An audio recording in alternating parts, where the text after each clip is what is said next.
Reinforcement check করতে আসলাম।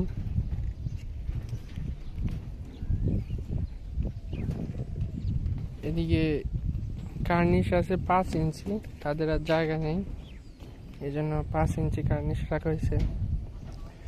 তো ছাদের কাজে কিছু জিনিস বিশেষভাবে খেয়াল রাখতে হবে। প্রথমত রডের ল্যাপিং, এক জায়গায় যেন সব রডের ল্যাপিং না পড়ে। ওয়াটার লেভেলের উপর ছাদের যে ফিনিশিং সেটা নির্ভর করবে। তারপর এই যে বিমের সাইডে আমরা যে হুক ব্যবহার করি, সবগুলা মেইন বারে হুক ব্যবহার করতে হবে। এরপর ব্লক, আমাদের